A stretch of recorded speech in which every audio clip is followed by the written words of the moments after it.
We've had a little respite Yep. from the throwback Been off for a while. Thursday, and this is the first one of 2019. We finished 2018 strong. Lots of orders we were working through, and we've got a little gap in the action here, and we're going to do another Throwback Thursday. And Whole new set of questions. only set of questions. I do not know what these questions are. You're going to hit me cold with them. I will answer to the best of my ability. Okay. Are you ready? I'm ready. Here's I'm the ready. first question up. This came in off the internet. It said, I purchased a set of throwback MC102B pickups from Svetlana's Gear Bazaar. That's Svetlana's. How do you say it? It's Svetlana's. This is Svetlana. actually a real place. Gear Bazaar, a Russian-based reverb retailer. What could go wrong? The pickups that this is back to the person. This is the person talking again. The pickups that I purchased have a different output specification than what was listed on your website. Is there a problem with these Is there pickups? a problem? So the question is, the pickups that were purchased from Reverb and from Svetlana's Gear Bazaar, are they problematic? It's an MC102B set with a lower resistance. And the answer to that question is yes. That's because Svetlana's Gear Bazaar was selling fake throwback pickups made in Russia. So my advice there is, if you see a suspiciously low price on a set of throwback pickups, and particularly if they come from Russia, Well, Russia's that in should the news, I that think, should right now, set aren't off they? an alarm bell. I think Russia's been in the news recently. So I contacted them. They were selling, this place was selling other people's pickups that I'm pretty sure are also fake. I can tell just by looking at them that they're not our parts. Right. But Reverb took our listings down. I'm not going to police everybody else's. I had mentioned it to them. I don't know what the state of that is for other listings by such establishments on Reverb. I should add too, there was also, I don't remember the name of the store, but there was somebody in Belarus or Romania or somewhere selling on UK eBay fake throwback pickups, as well as some other brands also, and I reported those as well. So typically with these, they've got a sticker that looks good, but the parts are all wrong, and the specs are all wrong. Not surprisingly, because they're fake. But if you want to be absolutely sure you're getting the real article, ordering directly from Throwback is certainly a way to do that. And we highly recommend that. Buyer beware. Buyer beware. And I guess the same goes I don't know if for that's right. if you're just buying used on eBay. You don't really know if someone has monkeyed with them or taken the magnets out or... That's actually true. I mean, I do sell the magnets, and people will swap them out. I don't... So if you buy them... I mean, I'm sure there's a lot of people selling, unaltered pickups, mine or someone else's on eBay, but that is the risk you run. Is someone swapped out the cover, perhaps someone swapped out the magnet. Once the cover's been off, it's kind of anyone's guess as to what's really going on with the pickup, because there's a lot of people like to tweak the specs. So if you know how to identify if the cover's been on, that's always a safe bet. the cover's been off. Or sorry, well, if you know that it's not been tampered with, Right. as far as how the solder joints look. But after that, magnet could have been altered. Someone may have put a different cover on it. Someone may have put some treatment to try to reduce microphonics. You never know.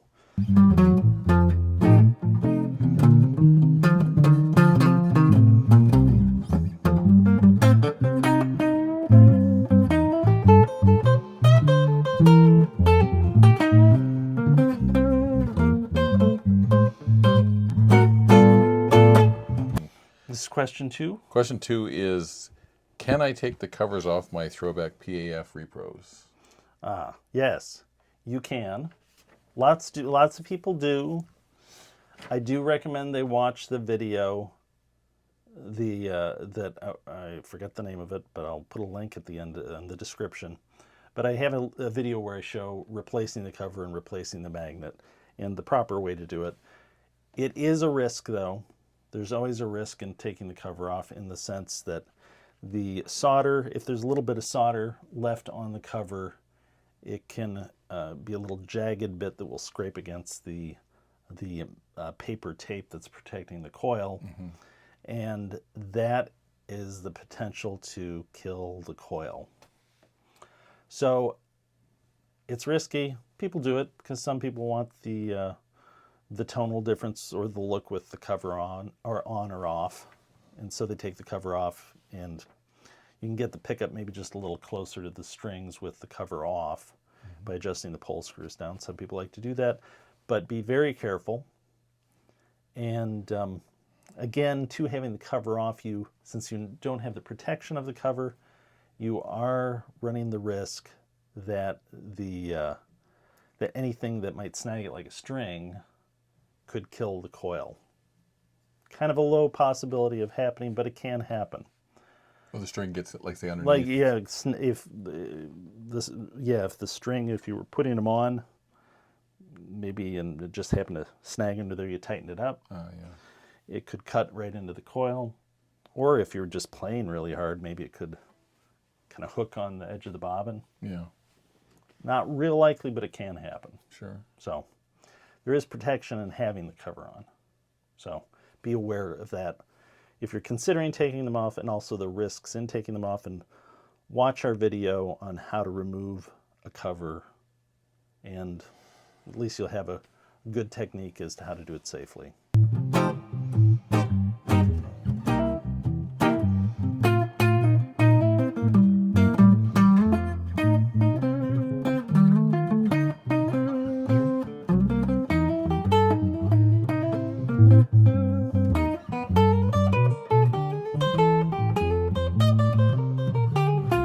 Next question. I would like to install my Les Paul wiring harness in my 2008 Gibson Faded Flying V.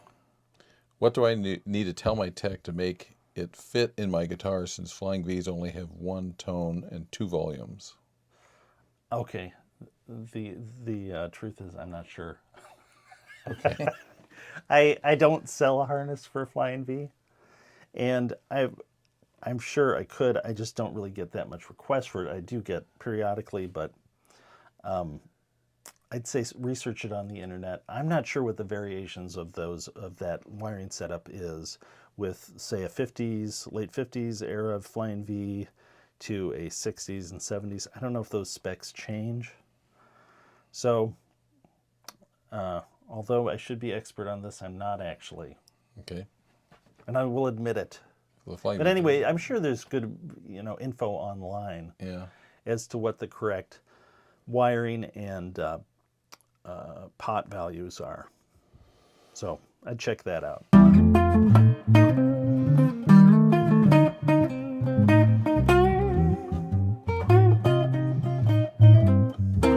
This came from the internet. Midnight Blue asks, any plans on producing a P90 staple pickup? Oh, P90 staple pickup. I do have this request. If I did one, I'd want to make it absolutely accurate to a vintage one. And there's a lot of sort of a height adjustment mechanism built into a vintage one that actually Seymour Duncan does a very good job of duplicating that. And there's an accurate staple pickup too requires a different route than a regular P90, because the mechanism for adjusting the poles up and down requires a bigger recess underneath the pickup. So really, you have to have the guitar, or be ready to route your guitar to accommodate it. So a strictly vintage one is kind of limited use. So then, as far as application goes, and I could, and other guys have done this. Thorne used to make one. Maybe he still does, but he works at Fender Custom Shop now. But he had a very nice one. I believe those have rectangular magnets that are press fit into the assembly, and so they don't have that screw adjustment mechanism. So those will fit in, I think, into a regular P90 route, but that I want to, if I make one, I want it to be a repro, so I don't really want to tweak the specs, although I could, to make it work in other pickups. So for that reason, I think I'm just going to avoid it, a staple. So and because too at that point, maybe you're adjusting the size of the magnets, and now it's really not quite a staple P90 spec anymore because you have a different size magnet. And if I do it, I want it to be very accurate to the vintage. And actually, Seymour Duncan makes a very good one as far as all of those details with the height adjustment mechanism being correct.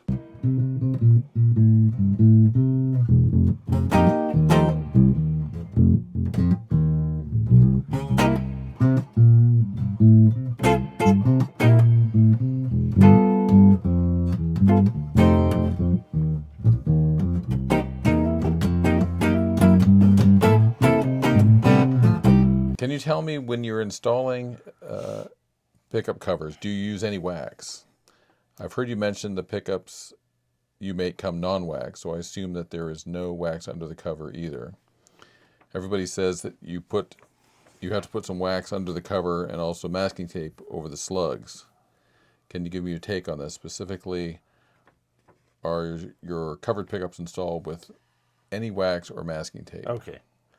This is sort of, I think, a combination of this question. The person who wrote this has got kind of like overlapping some of the different techniques to address microphonics.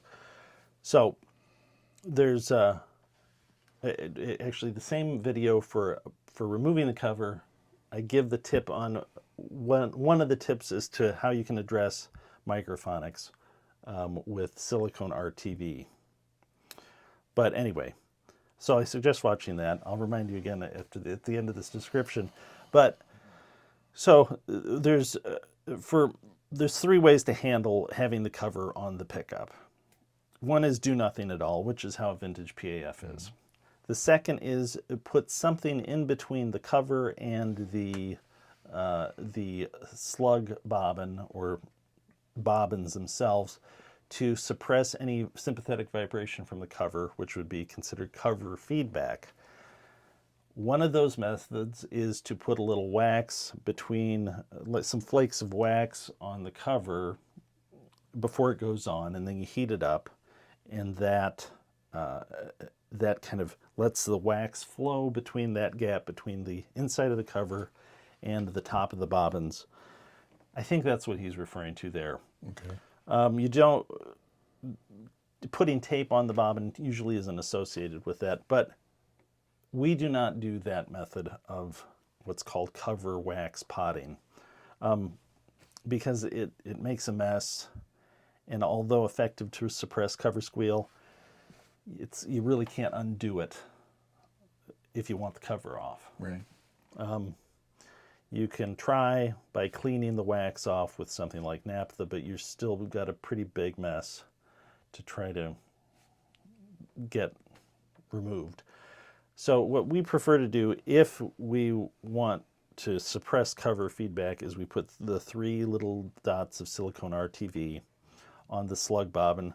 What we do is we put just the very smallest amount of a sort of Johnson's paste wax, just a thin film of it on the slug bobbin, and we put these 3 tiny drops of silicone RTV on the slug bobbin before the cover goes on, and that couples the cover to the bobbin, and that suppresses the cover feedback possibilities, and it's also reversible easily if you want the cover off.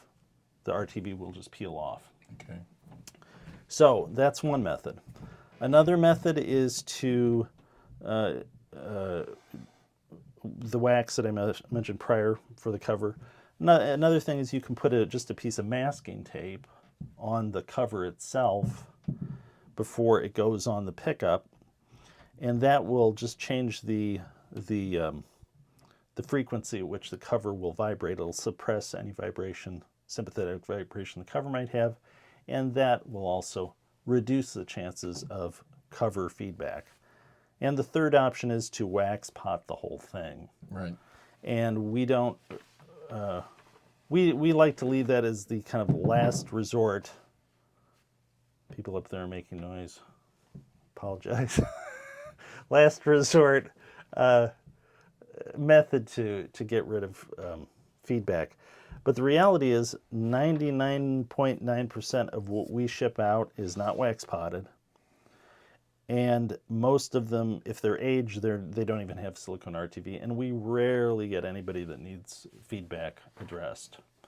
So if the pickup assembly is tight, well put together, with parts that fit together right, like our covers, which are flat, there's very little possibility of feedback unless you're playing at very high gain, very close to the amp, or at very high stage volume. And even at the high stage volume, you kind of need to be close to the sound source. But those other methods are kind of what's covered, I think, in that question. Right, yeah. Kind of in different parts. Wax. So there's a few ways to address it. We prefer, though, I prefer using nothing for my own stuff. And if you want strictly vintage, nothing is the way to go as far as no RTV or wax. But we do have guitar maker customers that do want the silicone RTV, and we do that just as kind of a preventative step to reduce the risk of cover feedback without affecting the tone of the pickup. And that's the other thing. The RTV method does not impact the tone of the pickup. Right, yeah. Wax potting the whole thing, I feel, does, and a lot of other people do, because it just suppresses all mechanical vibrations of the pickup.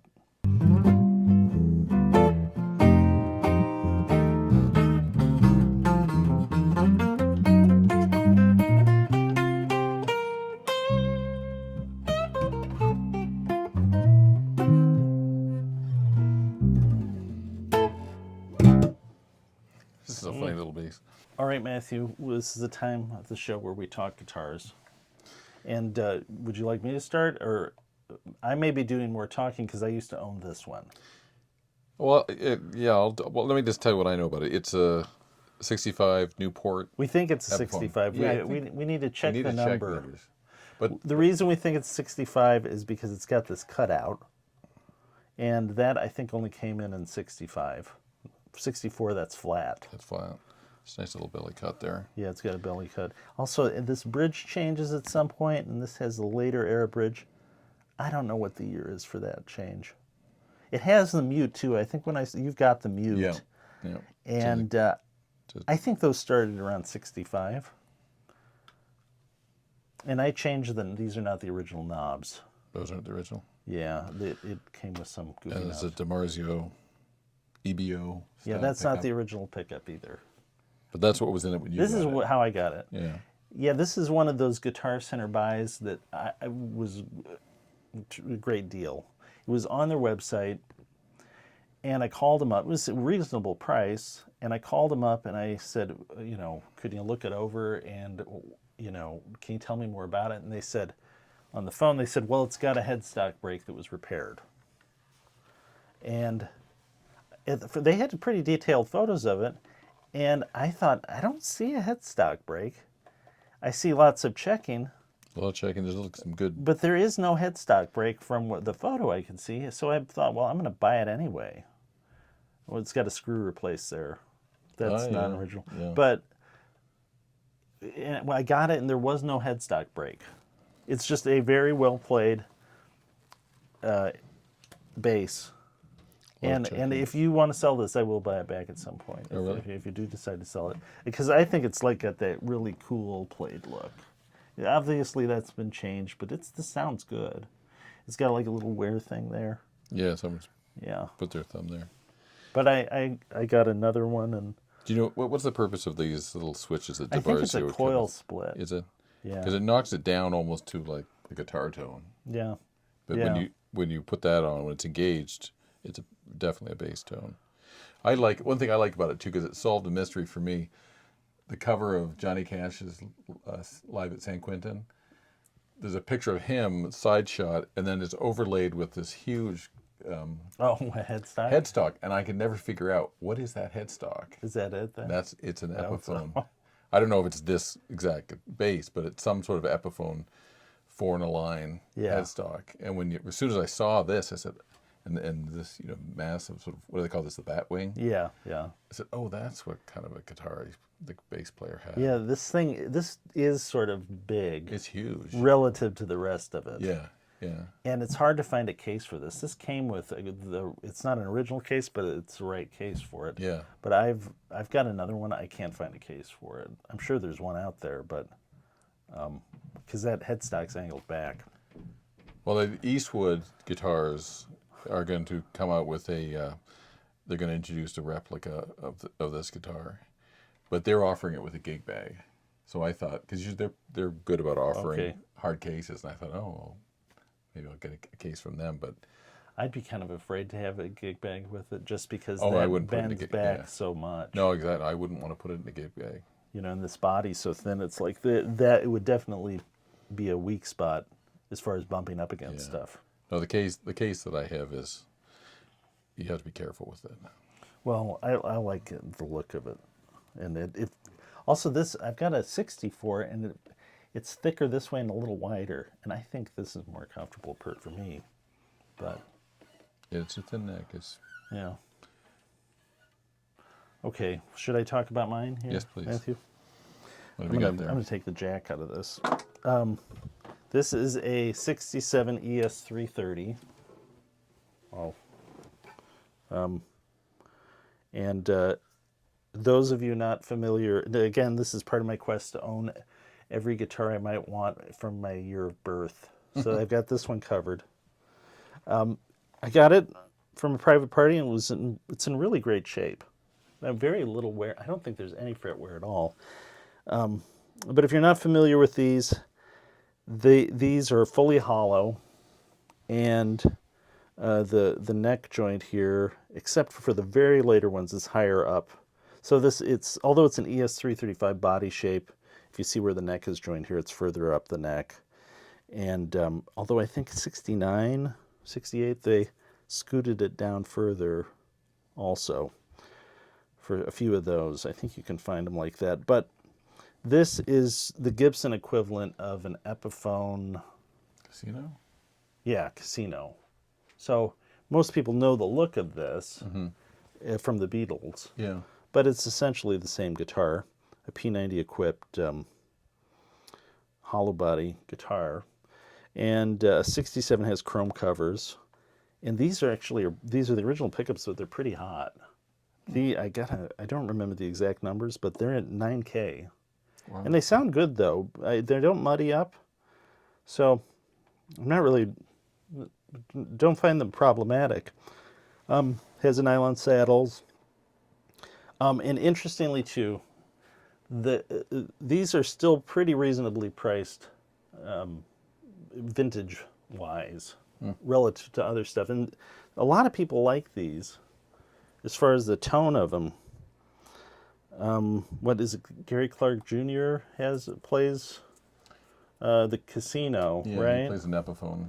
And but I got this, I don't know, 8 years ago or so, and the prices. There's one in town right now that's not that much more than what I paid for this that has a Bigsby on it, and condition-wise, it's probably just pretty close to the same. Not quite as nice a shape, but the price is still pretty close to what I paid for this.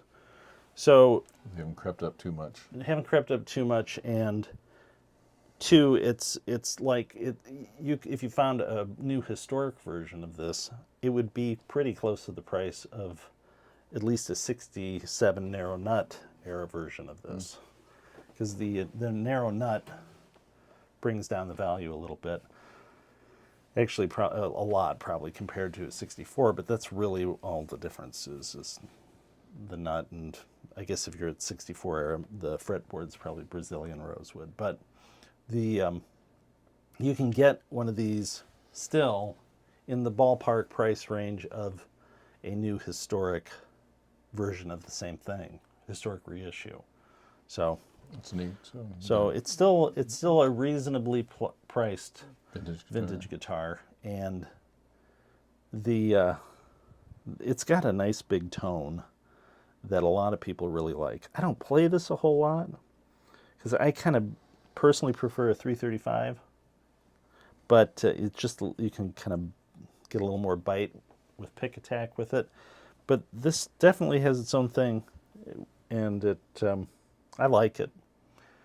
And a lot of people kind of consider these like kind of a hidden tonal treasure of Gibson vintage guitars. So, all right, so we've covered, Matthew, we've covered the Throwback Thursday questions. Mm-hmm.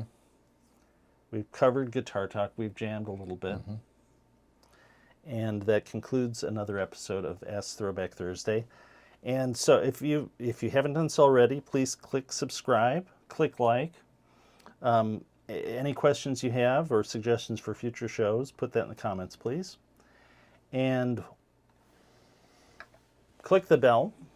You'll get notifications of future shows. And once again, thanks for letting Throwback be part of your search for great guitar tone.